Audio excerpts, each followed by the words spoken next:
संस्कार। एक घर में 3 भाई और एक बहन थी। बड़ा और छोटा पढ़ने में बहुत तेज थे। उनके माँ बाप उन चारों से बेहद प्यार करते थे, मगर मझले बेटे से थोड़ा परेशान से थे।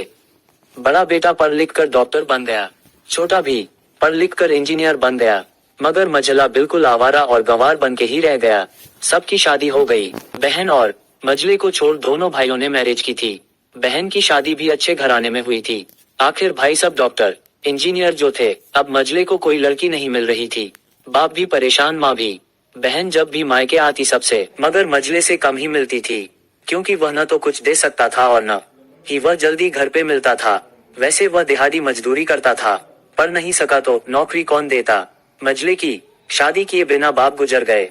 माँ ने सोचा कहीं अब बंटवारे की बात न निकले, इसलिए अपने ही गांव से एक सीधी सादी लड़की से मझले की शादी करवा दी। शादी होते ही न जाने क्या हुआ कि मझला बड़े लगन से काम करने लगा। दोस्तों ने कहा, ए चंदू आज अड्डे पे आना। चंदू आज नहीं फिर कभी। दोस्त, अरे तू शादी के बाद तो जैसे बीबी का गुलाम ही हो गया। चंदू, अरे ऐसी बात नहीं, कल मैं अकेला एक पेट था तो अपने रोटी के हिस्से कमा लेता था, अब 2 पेट है, आजकल और होगा।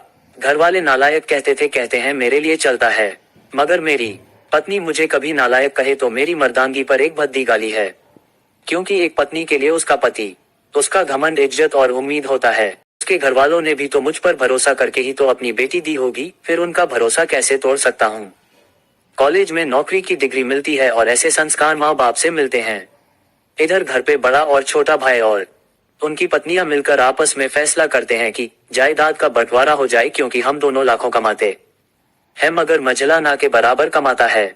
ऐसा नहीं होगा। माँ के लाख मना करने पर भी बंटवारा की तारीख तय होती है। बहन भी आ जाती है, मगर चंदू है कि काम पे निकलने के बाहर आता है।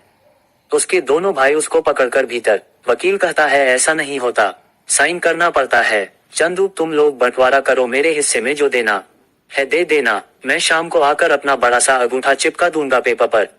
बहन, अरे बेवकूफ, तू गंवार का गंवार ही रहेगा। तेरी किस्मत अच्छी है कि तू इतनी अच्छे भाई और भैया मिले। माँ, अरे चंदू आज रुक जा।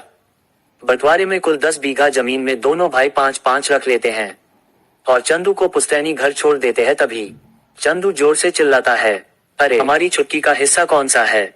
दोनों भाई हंसकर बोलते हैं, अरे मूर्ख, बंटवारा भाइयों में होता है और बहनों के हिस्से में सिर्फ उसका मायका ही है। चंदू, ओह, शायद पढ़ा लिखा न होना भी मूर्खता ही है। ठीक है, आप दोनों ऐसा करो, मेरे हिस्से की वसीयत मेरी बहन छुटकी के नाम कर दो।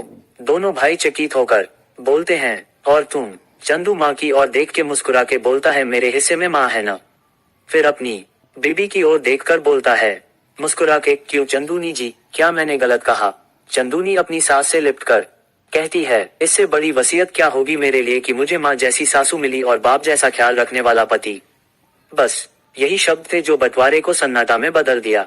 बहन दौड़कर अपने गंवार भैया से गले लगकर रोते हुए कहती है कि माफ कर दो भैया मुझे, क्योंकि मैं समझ न सकी आपको। चंदू, इस घर में तेरा भी उतना ही अधिकार है, जीतना हम सभी का। बहुओं को जलाने की हिम्मत किसी में नहीं, मगर फिर भी जलाई जाती है, क्योंकि शादी के बाद हर भाई हर बाप उसे पराया समझने लगते हैं। मगर मेरे लिए तुम सब बहुत अजीज हो, चाहे पास रहो या दूर। माँ का चुनाव इसलिए किया ताकि तुम सब हमेशा मुझे याद आओ, क्योंकि ये वही कोख है जहाँ हमने साथ साथ 9 महीने गुजारे। माँ के साथ तुम्हारी यादों को भी मैं रख रहा हूँ। दोनों भाई दौड़कर मझले से गले मिलकर रोते रोते कहते हैं, आज तो तू सचमुच का बाबा लग रहा है। सबकी आंखों में पानी ही पानी।